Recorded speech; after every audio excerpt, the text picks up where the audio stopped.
Baby হওয়ার আগে last চেকআপে গেলাম, পছন্দের খাবার খেলাম, বাড়িতে ফিরে ননদকে নিয়ে ফুচকা খেয়েছি, তারপর ডিম মশলা বানিয়েছি। সবকিছুই থাকছে আজকের ভিডিওতে। আসসালামু আলাইকুম এভরিওয়ান, কেমন আছেন সবাই? আশা করছি ভালো। তো এইখানে আমার শাশুড়ি আম্মু হচ্ছে কয়েকটা কোয়েল পাখি ভেজে দিয়েছে আমাকে আর আমার ননদকে। তো এইভাবে কিন্তু কোয়েল পাখি ভেজে খেতে বেশ ভালোই লাগে। তো তারপর হচ্ছে তো বের হয়ে গিয়েছি সকাল সকাল।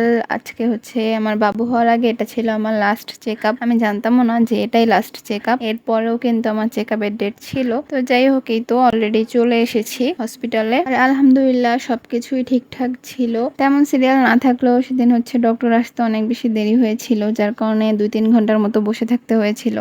আর শরীরটাও ভালো লাগছিল না, তাই তেমন কোনো ক্লিপই নেওয়া হয়নি। এই বিল্ডিংটা কিন্তু অনলাইনে অনেক বেশি ভাইরাল, অনেকেই হয়তো চিনেছেন। তো এরপর হচ্ছে চলে আসলাম খাওয়া দাওয়া করতে, যেহেতু লং টাইম বসে থাকতে হয়েছে। দুপুরের খাওয়ার সময় হয়ে গিয়েছিল।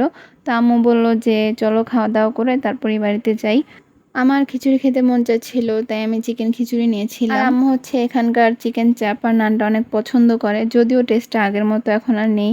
তো এর জন্য হচ্ছে চিকেন চাপ আর নান নিল। মোনা বার্গারের জন্য ওয়েট করছিল, বাট ওনারা যে বার্গার দিয়েছিল সেটার চেহারা দেখে আমি হচ্ছে ব্যাগ দিয়ে দিয়েছিলাম। আর এর জন্য দেখতে পাচ্ছেন যে ওর মুডটা অনেক বেশি খারাপ ছিল, আর ও এখান থেকে পরে আর কিছু খায়ওনি। খিচুড়ির টেস্টটা আসলে অনেক বেশি ভালো ছিল। তো সাথে যে আচারটা দিয়েছিল সেটা মিক্স করে খেতে অনেক ভালো লাগছিল।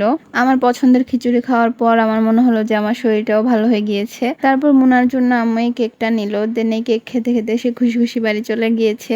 আর আমি যেহেতু আমার শ্বশুর বাড়ি থেকে আম্মুর সাথে ডক্টরের কাছে গিয়েছিলাম, তো আমি ব্যাক করেছি আমার শ্বশুর বাড়িতে। তারপরেই তো আমি আর আমার ননদ মিলে ফুচকা খাচ্ছি, আর এই ফুচকার টেস্টটা মোটামুটি ভালোই ছিল। এই ফুচকাগুলো দেখে কিন্তু মনে হচ্ছে যে হাতে বানানো, অর্থাৎ ঘরে বানানো। তো এই জন্য ফুচকার টেস্টটা একটু অন্যরকম ছিল, তবে ভালো লাগছিল।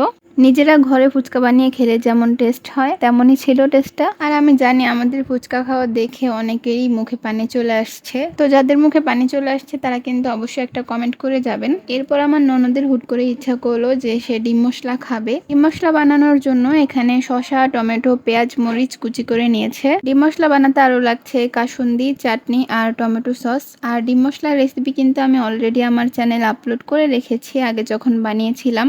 তো আপনারা চাইলে গিয়ে দেখে আসতে পারেন। এখন কুচি করে নেওয়া শসা, টমেটো, পেঁয়াজ, মরিচ সবকিছু ভালোভাবে চটকে নেওয়া হচ্ছে। এরপর এর মধ্যে দিয়ে দিলাম টমেটো সস, আর সবশেষে হালকা লবণ দিতে পারেন, কারণ লবণ প্রথমে দিলেই পানি ছেড়ে দিবে। তারপর এর মধ্যে দিয়ে দিল কাসুন্দি দিয়ে আবারও ভালোভাবে মাখিয়ে নিল।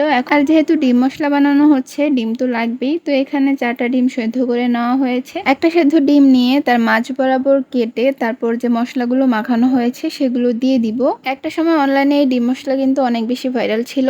একটা একটা করে সবগুলো ডিমের মধ্যে মশলা ভরে নিলাম, আর রেডি হয়ে গেল ডিম মশলা। আর হ্যাঁ, উপর দিয়ে একটুখানি চাটনি দিয়ে দিবেন। এই ডিম মশলাটা খেতে কিন্তু আসলে অনেক মজা হয়, আপনারা চাইলে বাসায় বানিয়ে ট্রাই করে দেখতে পারেন। ভিডিওটা ভালো লাগলে like, comment, share and subscribe করতে ভুলবেন না। Thanks for watching. আল্লাহ হাফিজ।